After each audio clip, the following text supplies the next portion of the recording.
Hello guys, welcome to our YouTube channel. We are the Abrams and we are so delighted to be before you again. Dave has been so busy with work and I myself, I enrolled into Ebony Life Creative Academy. Yes. Studying screenwriting. Wait, first, don't quickly say it away. You have to explain it. So guys, my husband is in Ebony Life creative movie school.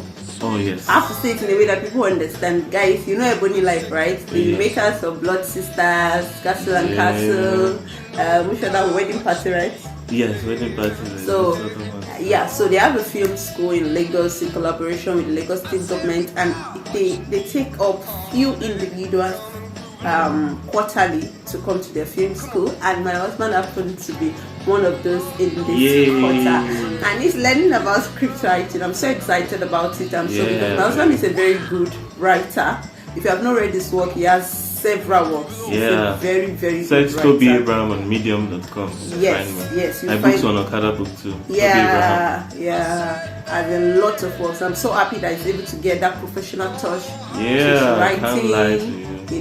And I'm really excited about it. I'm really looking forward to, my husband writing stories that Nollywood produce, be on Netflix, or we could partner with other people, that kind of a thing. I'm just really excited about the opportunity. So it's been very busy because it's been quite very demanding. I can't lie. I come home with my head full of assessments, what to write, what to do, and Dave has been so supportive. I'm coming, he's already, preparing, opening the door for me, he's already welcoming me, already made food. You're welcome. Just made it so easy. Thank you. So guys, if you know anybody that needs the services or people that I need to collaborate with, please ensure filmmakers who need people who write solid stories. Absolutely. You're in the right place.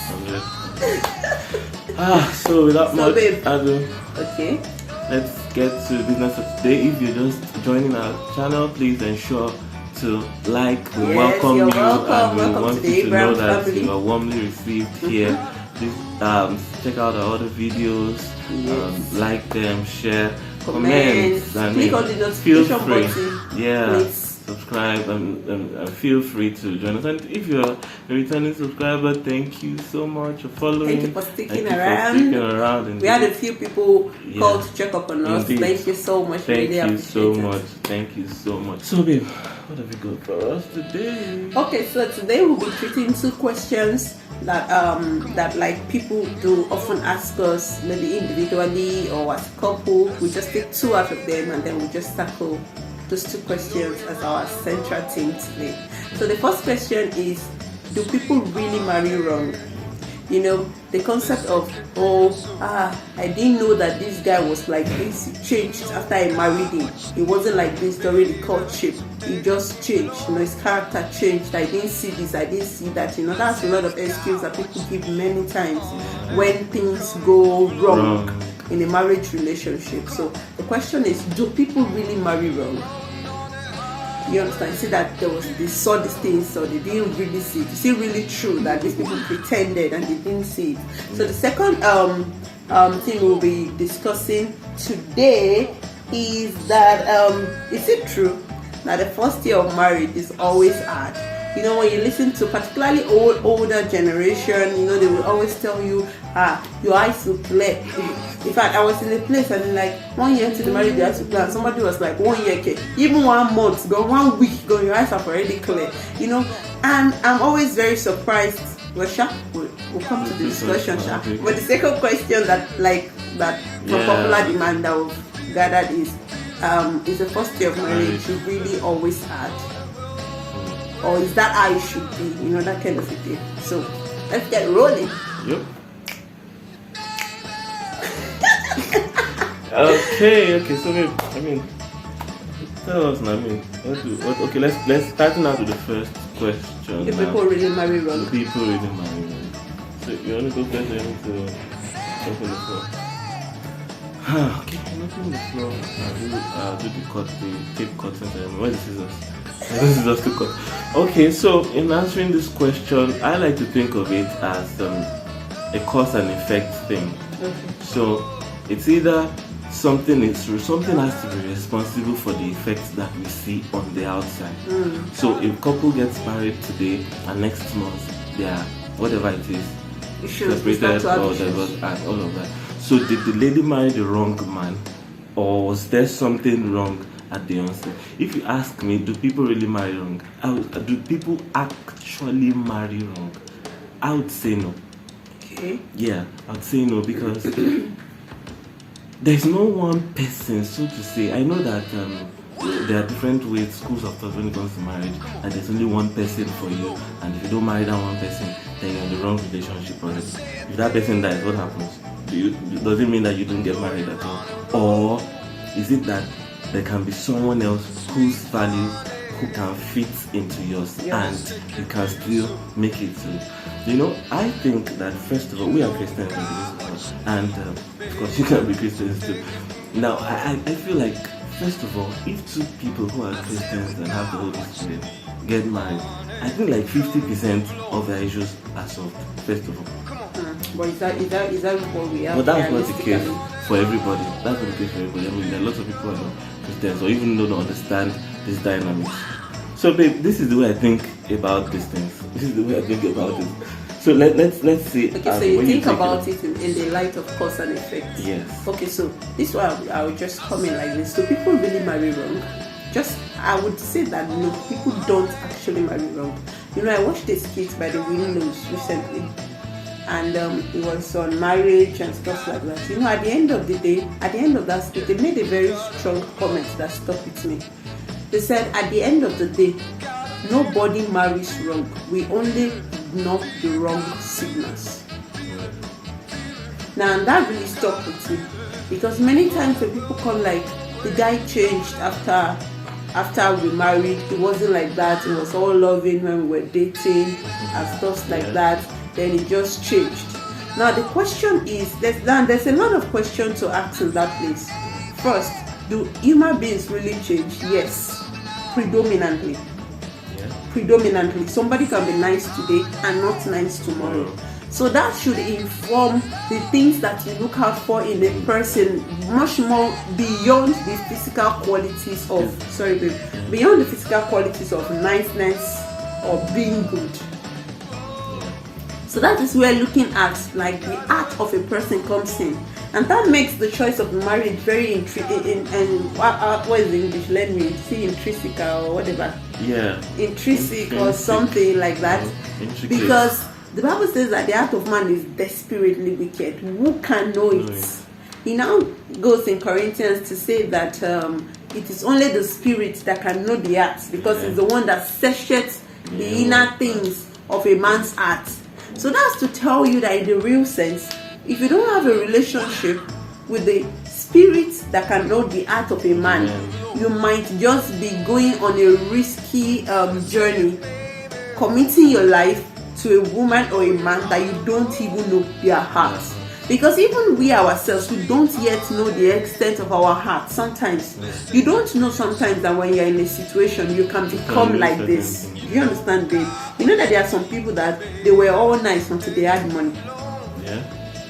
So perhaps if you meet the person when the person did not have much money, there's an expression hidden in their inward parts that has not yet found expression. Do you understand? Because the thing that will trigger that expression is money, and that money as at the time you met them was not yet available. So there are women who go like, I suffered with this man, I did everything with this man. When I met him, he didn't even have one underwear. Now he has money, and then he's going about marrying women and just having thousands of side chicks. Now did that thing just happen? No, it's been there all along, right? It's just that the money that will trigger that loss in him wasn't there in the beginning. The man is hungry, so he doesn't even have the money to throw around. So he's sticking to the one woman that can do all the hustling with him, right? But now that he's no longer hungry and he has all the money to throw around, right? He's showing his real self that mo one there, like only me one there, I did there. Exactly.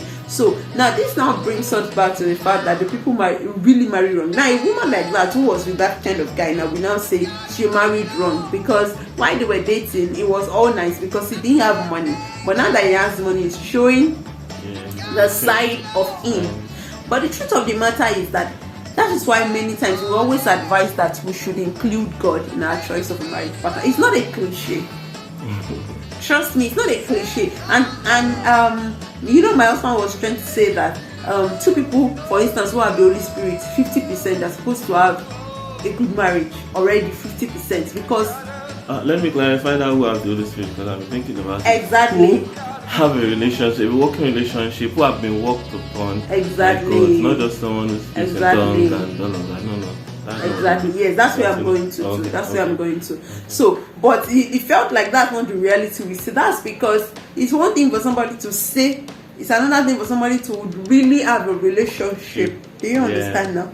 So, for instance, now, so that's why I was trying to say that's why bringing God into the choice of marriage partner is not a cliche, because He's the one who sees the act. So sometimes you are with a person, and you keep feeling this nudge in your heart that no, and then for us human beings, the normal thing to do straight is to look at what is wrong physically. So there's a nudging in your heart that there's something wrong. But the next thing you're looking at is what is wrong. So you look at it. So you test the guy, particularly ladies, like, I need money. Then the guy says, I don't have money. This is my last 20,000, but out of this 20,000, take 18,000. You're like, wow. So for you, that settles it. Why that is also important, because physical acts of sacrifices to go a long way.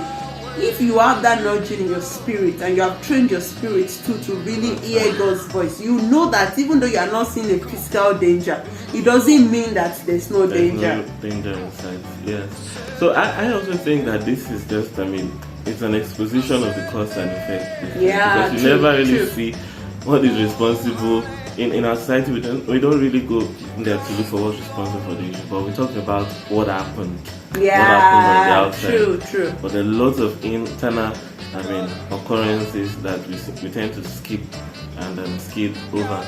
So these are key things. So knowing if you can actually marry wrong, yes, people can actually marry wrong, but it's a matter of choice. Yes, the choice you have to be responsible. It's not really like for those decisions. Like there was one person tagged Mr. Wrong because the guy is poor today. Or it's not even really like because the person was pretending. Yeah.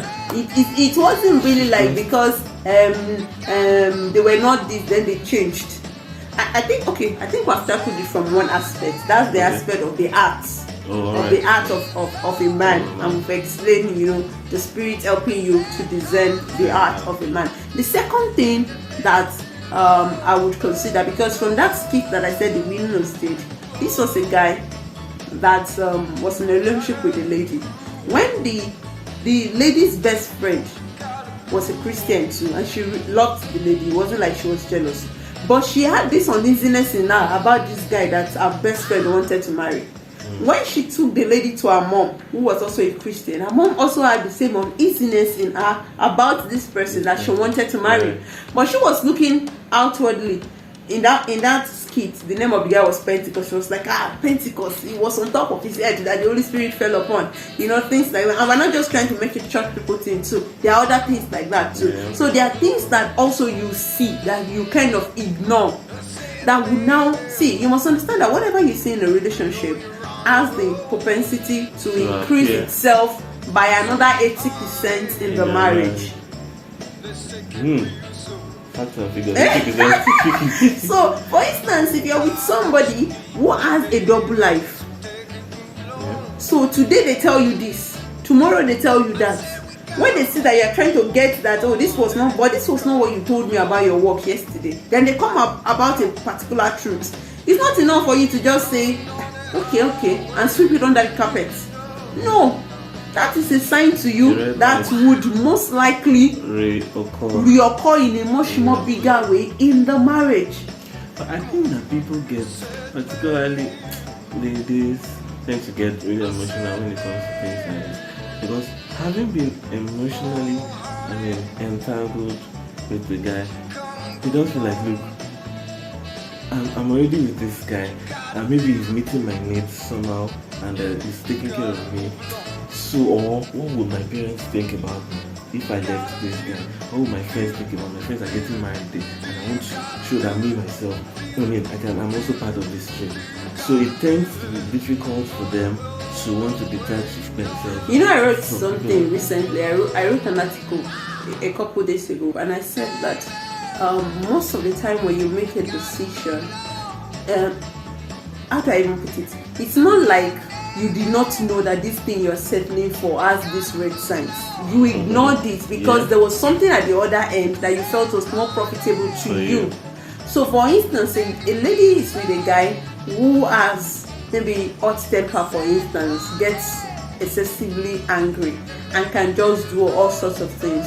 She sees that she's supposed to sit down to say, by the values of life and by my values, which of these will I be able to cope with this hot temper? So you must understand that when you're with a person, nobody is totally bad.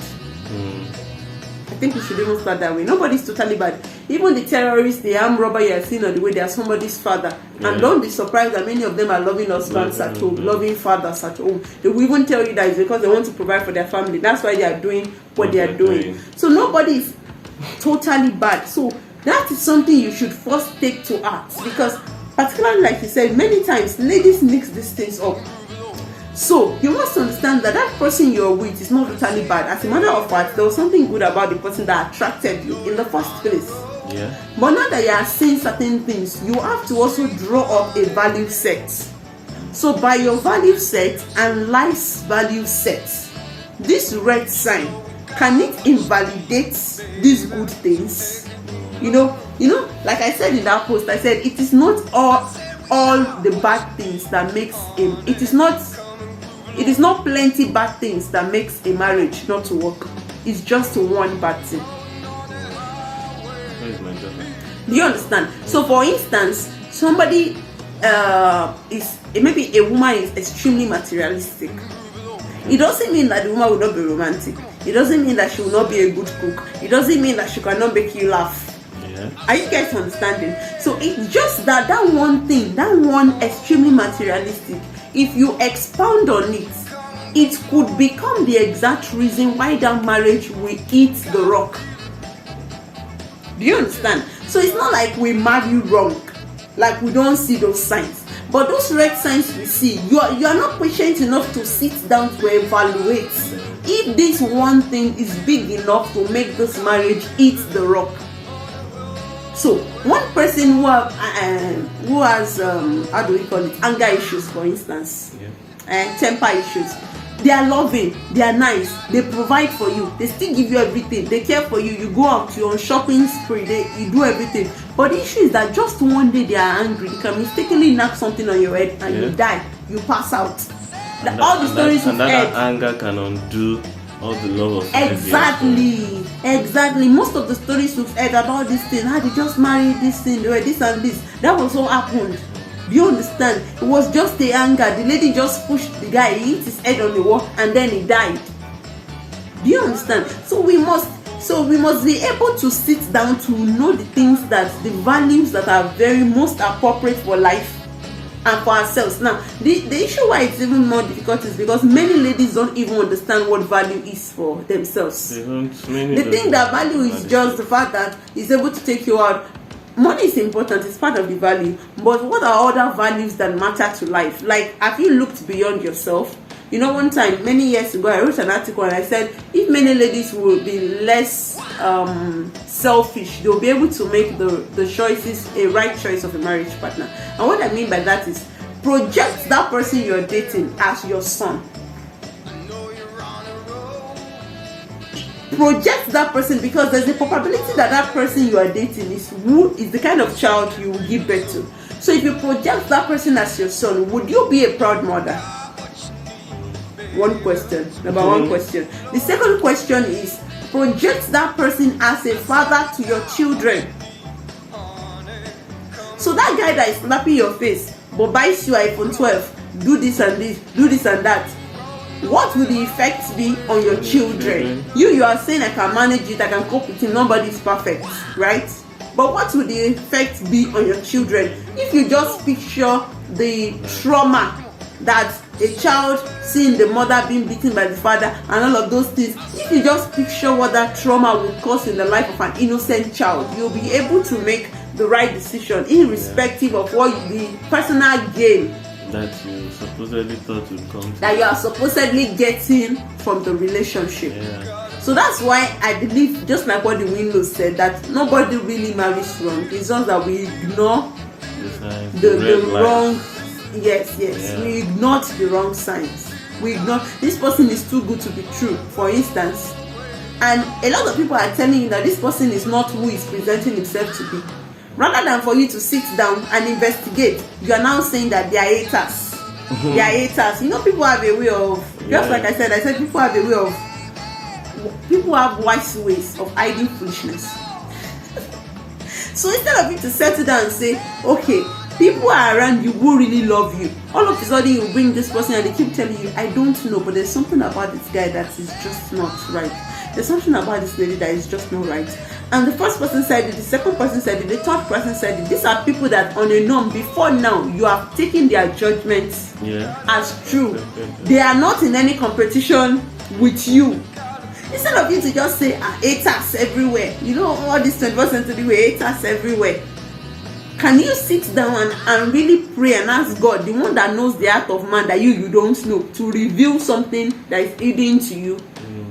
So, all of these things are the things that come together that make us know that at the end of the day, people don't really marry wrong. It's just that we chose to ignore the wrong signs.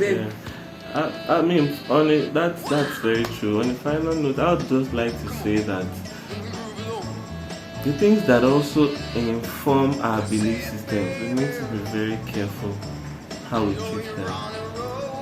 And that goes for the music you listen to, the movies you watch, the movies, the Facebook groups that you and WhatsApp groups that you join, the celebrities you follow. Oh yeah, the celebrities you follow, that they share all kinds of news about people true love not being existent, about nobody being able to marry right, and marriage is not even for anybody, and marriage is not compulsory. You don't have to get married, you don't have to be careful. Marriage is scam, love is scam. Yeah, all of these things, little by little, they form something on the inside of you, a value, things that form your value system. And once that value system is formed, everything is wrong to you. You attract the wrong person. You feel like you married, even if you married a good person, you still feel like you married the wrong person. True. That's another thing. You want to opt out of it already and go hop on the next train. This guy, the next guy has money, please, I want to jump onto that. So we need to be careful, all those intakes that we need. True. I think that just what you said, I think that's another balance to people really marry wrong. You must understand that even when you're with the right person, you have to put in the right work. You know, because two people can be right people and yet they form the wrong relationship. They form the wrong marriage. Yes, two right people can still make a wrong marriage if the two right people don't put in two right work. It is very important. That is why even before you get married, you know, there's these things that people do, and I think ladies do it the most. It is only you that is willing to put in the work. Yet you are marrying the guy that is not willing to put in the work.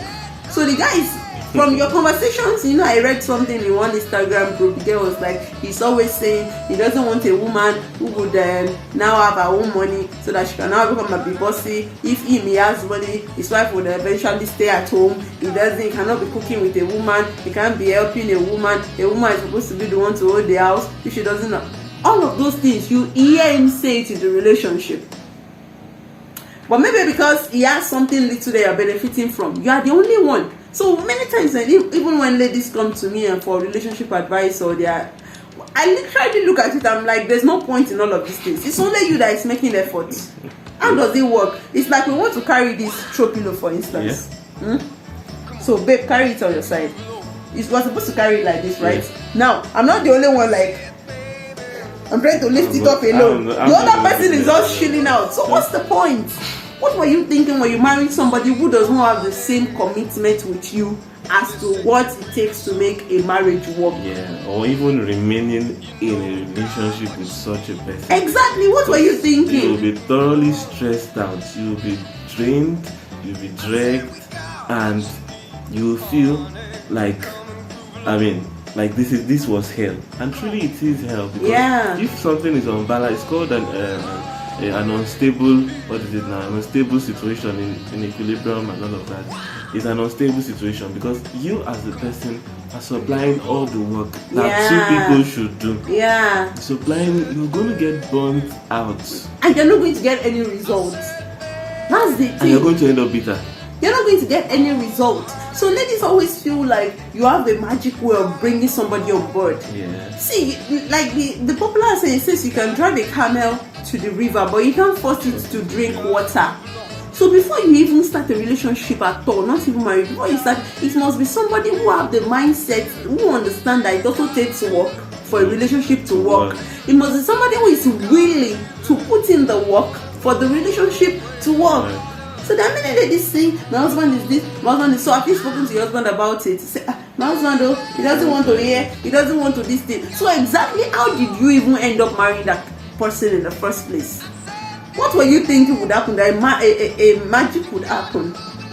Because even when you are with the right person, you still have to put in the right work. You still have to be patient when you have to be patient. You have to listen when you have to listen. You have to apologize when you have to apologize. Yeah. Do you know you have to sacrifice where you have to sacrifice? So if you are with somebody who doesn't even know that they are supposed to do all of these things and they are not even willing to learn any of the process, it is pointless. So you will now end up saying, I didn't know, I wasn't like that. You know this flimsy excuse that people give. Sorry, I don't mean to be this harsh, but it's just the truth. It's just the truth. And if you are in any such relationship now, listen to the voice of wisdom.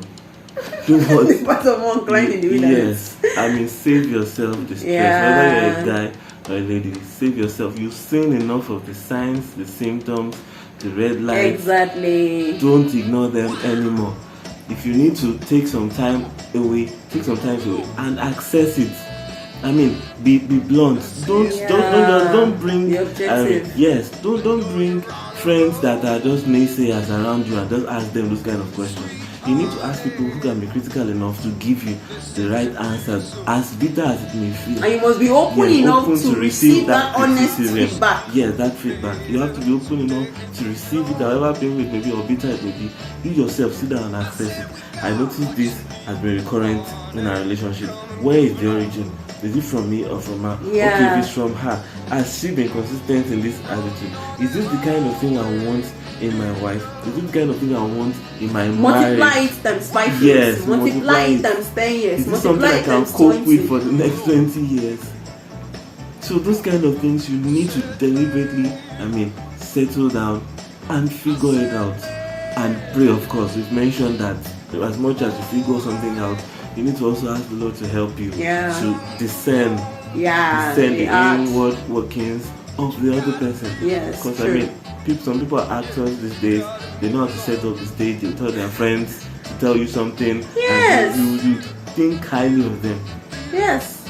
Dangerous. So you have to be, and you have to stop giving us. You see, I get weary of it, and I see this a lot in ladies. In fact, it irritates me. It has gotten to the point where when people want to even come to me with relationship this thing, I try to put a wall because I have to be sure that you are serious. Yeah. Because ladies come to you they take 2 hours of your precious time, 3 hours of your precious time. At the end of the day, they tell you, the guy is this, but I think the reason why is this. You are given a problem. You are not allowing us to deal with it objectively. You're already giving the excuse on his behalf. So what am I supposed to say? You already solved your problem. It's the truth. It didn't annoys me because I've been in situations like that many times, and I'm just like, okay, so you just wasted my precious time. Do you understand? So you say the guy is angry. He slapped me for the first time, but I think I was really the one that made him angry. So what am I supposed to say now? He's not been spending money, he's been stingy, but I think really no, he's had a lot of things, a budget on his hand. So what am I supposed to do? You have not allowed me to come objectively. You have not allowed me to ask you questions that I'm supposed to ask you. I think those kind of people, they just want to onboard him. They're looking for people to onboard him. So you're not really looking for a solution. So if there's a problem in a relationship, don't be scared to be objective in your relationship. Because I used to say this thing: a relationship where your mouth is closed, there's a way I put it. If your mouth is closed in the relationship, your eyes will be filled with tears in the marriage. It's true. A closed mouth in the relationship is a crying eyes in marriage. Relationship time is time for you to speak out. Let's settle it now. If we cannot settle it, we know that our part is not meant for each other. Let everybody go their way. But ladies, you know all this unnecessary emotion and selfishness that you bring into and relationship. You know, you're going to end up crying in the marriage at the end of it. So the guy is this. You're seated with a counselor or somebody wise or somebody who can see ahead of you. You're not allowing them to set the objective. Okay, it could be this. Oh no. I'm not sure that's what he meant. I'm sure it stays as a good at you. I'm not allowing the person and yourself to see. In fact, they even come to you, but they don't want to. They are giving a barricade of where you should not touch. Of what you should not say. Of what you should not say. And yes, you're telling me that you want a solution. So trust me, in the marriage, when things start happening, you can't tell me that you married wrong. You actually made your decisions. You are responsible. You are responsible for it. That kind of thing. So in answering the question, I mean, ladies and gentlemen, I think we've been able to do justice to this. I mean, it's not far-fetched actually, but it can sound far-fetched when you read the news, when you read blogs and stuff that portrays that you can actually you can't marry wrong. There's a particular person that you married and made it to be a wrong marriage, or there was something. No. You have to have done your homework in the relationship. And you had a part for every failed marriage. Both people in a marriage had a part to play in the failed marriage. It's either you went with the wrong person from the start that you should have not gone with, but you insisted that you wanted to go with the person, or you refused to put in the work. And I don't care who. That's most likely is still the solution. It's either you were naive and you allowed yourself to be deceived into it from the scratch, or you are with the right person and you are not putting in the right work. Either of these must be responsible for the crash in the marriage. Okay. So we're supposed to have a second question, but I don't know if our time can still allow for that we mentioned about the first year of marriage. Yeah. Let's just say something briefly about it. I think we'll do an anniversary edition on our own anniversary. Soon. So we will, deal more extensively with it in that video. But let's just talk briefly about it. So they say the first year of marriage is always very hard. Is it true? Well, let me start like this. Can I make? Okay. Alright, so who said it? First of all, that's my question. Who said it? Who told you that? And you say our fathers. How did you see the marriages? Did you see the relationship of our father? Whose report? Oh yes, exactly. So who did you hear this from? Because I'm happy to tell you that there are 1,000,001 marriages that are working very well and had a smooth 1 year. First year? Yes, first year, excuse me. My wife and I win the trophy. Okay, why I say this is not just to farms, but to let you know again that what you expose yourself to is what will form your belief, and it will affect you when you're actually doing the real thing. Because to be nagging at your mind, this 1 year, I'm sure I prepare myself for all kind of bad goals, so that if it comes, I'll be able to say, I'll be able to sidestep it. That's okay, like if it comes, that's the way it is. But we'll just manage it. We'll just walk through it. No. Start your life on the easy path. Yes, if you're anticipating negativity, my dear, you will receive negativity. Yeah. You definitely will. Whether from inside or from outside, you will receive negativity. So if you let society define the marriage for you from the beginning, you're going to have problems. Take your mindset serious. My first year, surround yourself with positive. I'm already giving you a recommendation. If you surround yourself with people who have surround yourself with people like us. There are lots of other YouTubers or Christian influencers who have wonderful marriage. And guess what? Guess what? Like... What? Oh, that's no, I think it's the light inside. Oh, yeah. There are influencers, and guess what? We're not faking it. We're not faking. Many people actually think that we come online to fake. If people rely on the inside than what you guys see on the outside. Now, babe, just let me come in and sorry, please. You know the reason why. Now, if you say the first year of marriage is hard, the first thing we should ask is why. People say because two people coming from different backgrounds, you know, are now coming to live together, be under each other's nose 2/7. So they are going to have conflicts or clash. Tension. Do you understand? Now, my question is, it is inevitable that you might have conflict and clash, because even you and your sister that lived together in the same house, one of the same father, growing up, there were times that your ideas did not match. But in any ideal family, in as much as you and your sister might not agree on every single thing, most of the time your sister is still your go-to person. Yes. Do you understand? She's still the person you gist with. In fact, most in an ideal family, because I know that many people did not have an ideal family because of many things. But in an ideal family, in fact, your sister is still even your best friend. They are the people you tell all the secrets and everything. You had an issue in the morning, by afternoon you don't come back, and so I know my this thing is, both of you that you are entering the marriage in the first year, you must have resolved in the relationship techniques to settle quarrels. Both of you should also be yielded to the Holy Spirit, like we said, like yielded. Because one thing about you being yielded to the Holy Spirit is that you listen to instructions. Yeah. So, like for instance, one of the instructions is that don't allow the night to fall on your anger. So if you believe that scripture practically, experientially, and I also believe the scripture experientially as two individuals, if we come together, it means that if something happened between us, because of your belief, you'll be uncomfortable for nights to fall upon the anger. I will be uncomfortable for nights to fall upon the anger. So we will both swallow our pride and say, can we talk about this? And before you know, we settle it. And something about marriage and settling a quarrel that I've seen is that if you devise a means to settle your quarrel instantly, you will most likely not even see quarrels. Yes. True. We are speaking from experience. If you devise a means and you're serious about it, you take that relationship very seriously, because you also know that you're accountable to somebody higher than that person. Yeah, exactly. Do you understand? I don't want to wake up in the middle of the night to pray and then I'm scared, or my conscience is freaking me that my husband is this and that. Do you understand? Yeah. Like last night, babe was very tired. He was in the room sleeping. I was in the sitting room praying. So I don't want to have a situation where I am praying and then the Holy Spirit keeps telling me, keeps reminding me what you did to your husband, what you did to your husband. Like, what kind of thing is that? I want to be able to have peace with myself. Do you understand? I want to have peace with myself. I want to have peace with God. You see, these two things will push me to have peace with my husband. So when people say that the first year of marriage is always very hard, you see two goats that married.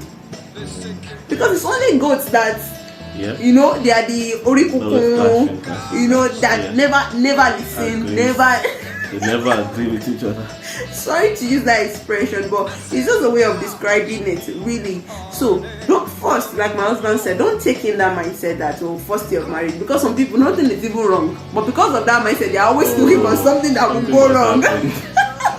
Just for them to prove too that the first year of marriage is hard, is tough, so that they can have that story like, in the first year of our marriage. He heard me, I heard him. We now went to my mother. I was, that's supposed to mean? Seriously? So, you must deal with that mindset. The second thing is, what must you do so that you can enjoy a smooth sail right from your first year? You know, some of the things we've discussed, and then get a means of settling, resolving your issue head-on, instantly. The issue you don't resolve instantly, it will multiply in your heart. It will expand. So maybe what happened was just that you told your husband, babe, could you please get me the juice from the freezer? And he walked away. That was what happened. Whereas maybe he didn't hear you. If you don't resolve that, if you don't call him back instantly and say, babe, I said you should please get me juice from the freezer, what happened? And resolve it right there. A lot of things will come to your heart. The devil will come and say, do you remember that day that you say you should open the car? You did not open it. Do you remember that day that you say you should help you to bring shoe from the room? You did not bring the shoe. that means that this man you married is a self-centered person. Before you know, ideas begin to breathe out in your head that were never there. Yeah. And so when you're not coming to solve that issue, you're no longer coming to solve the issue of you didn't help me bring juice from the freezer. You are now coming to solve the issue of a self-centered man. But the issue on ground is the issue of juice from the freezer. So you will now talk. You will not be able to get to the center of the cause of the dispute or even reach a conclusion. You understand? So it's very, very important that you devise a means to settle your quarrels, and both of you must love peace. Babe, I think you should look on that, because I always say it. Both of you must be two individuals that love peace above all else.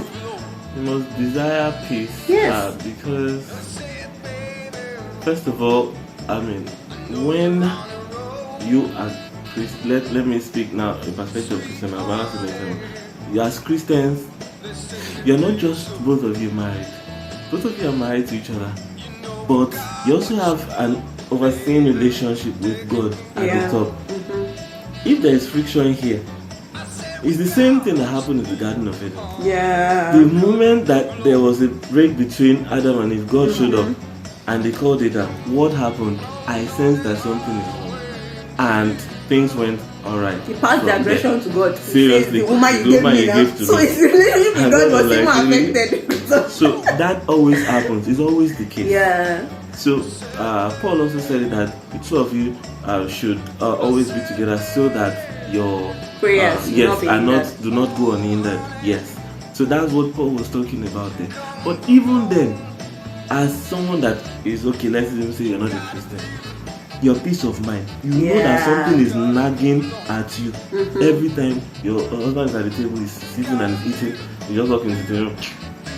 My dear, bitterness is a disease, is a causal. I mean, I've been to hospitals and I have seen that actually bitterness is responsible for many diseases that we have today. I think this is scientifically proven. Yes, it's responsible for many diseases that in the world today, from heart attack to high blood pressure, migraine, and all of that. All because you chose to live in a house with a person like cat and mouse. I mean, I'm not trying to be this thing, but I'm telling you the fact. If you love peace, you have peace one with another. The elements around you will have peace with you too. Yes. True. So, and you can stand together and fight. Marriage is even a battle of its own. Family member want to fight you people. I mean, business people want to fight you. They want, everybody wants what you have. Yes. But you decide to give the one thing that will help you guys to bond together and stand tall against the world. It's a great compromise, if you ask me.